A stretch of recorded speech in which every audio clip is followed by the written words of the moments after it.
가끔 이런 생각이 드실지도 모릅니다. 내가 이렇게 마음을 썼는데 저 아이는 왜 몰라줄까? 그럴 때면 문득 서운한 마음이 밀려옵니다. 말로 꺼내지 못한 감정들이 마음속에 쌓이고 어느 순간 내 마음을 모른다는 섭섭함이 짙게 남습니다.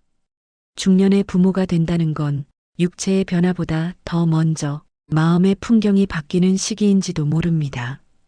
가족을 위해 희생하고 헌신해온 시간만큼 자녀에게 바라는 이해도 자연스레 커지기 마련인데요. 하지만 자녀는 여전히 나와는 다른 세대이고 생각의 간격은 좁혀지기보다 오히려 더 커지는 것처럼 느껴집니다. 오늘 이 시간에는 그런 마음을 조금이나마 보듬어 드리고자 합니다. 서운한 감정을 어떻게 다뤄야 할지, 그 감정 안에는 어떤 심리가 숨어 있는지, 그리고 자녀와의 관계에서 품격을 지키기 위해 우리가 먼저 돌아봐야 할 것은 무엇인지 천천히 함께 걸어가 보겠습니다.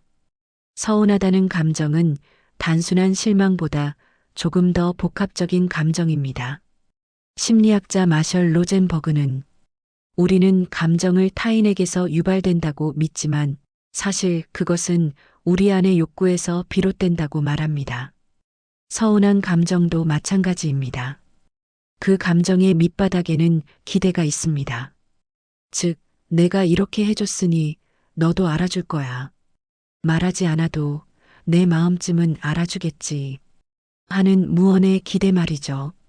자녀가 부모의 마음을 몰라주는 것이 아니라 내가 바라는 방식대로 표현하지 않기 때문에 우리는 그 순간 외면당했다고 느낍니다.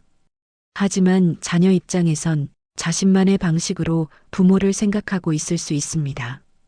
가령 고맙다는 말을 자주 하진 않아도 명절이면 꼭 찾아오고 힘들 때면 연락을 해오는 것 자체가 그들 방식의 애정 표현일 수 있는 거죠. 이렇듯 서운함은 기대와 현실의 차이에서 오는 자연스러운 감정입니다. 중요한 건 그 감정을 억누르거나 자책하기보다 그 안에서 나의 진짜 바람이 무엇이었는지를 들여다보는 것입니다. 부모가 되면 당연히 아이를 향한 기대가 생깁니다. 하지만 그 기대가 지나치면 아이를 하나의 관계 대상이 아닌 내 감정을 채워줄 존재로 여기는 오류에 빠질 수 있습니다. 정신분석학자 도널드 위니컷은 좋은 부모란 아이에게 완벽함을 요구하지 않고 자기 감정을 조절할 수 있는 사람이다라고 말합니다. 자녀가 내 마음을 몰라줄 때 우리는 자칫 마음속에 쌓아둔 서운함을 그대로 말이나 태도로 꺼내기 쉽습니다. 요즘 너 너무 무심하다. 이런 말들은 마음을 전하기보다 자녀에게 죄책감을 불러일으키기 쉽습니다. 자녀는 그런 대화에서 부담을 느끼고 자연스럽게 감정의 거리를 두게 되죠. 그러니 진짜 내 마음을 전하고 싶다면 책임을 자녀에게 미루기보다 내 감정부터 조심스럽게 풀어내는 것이 중요합니다.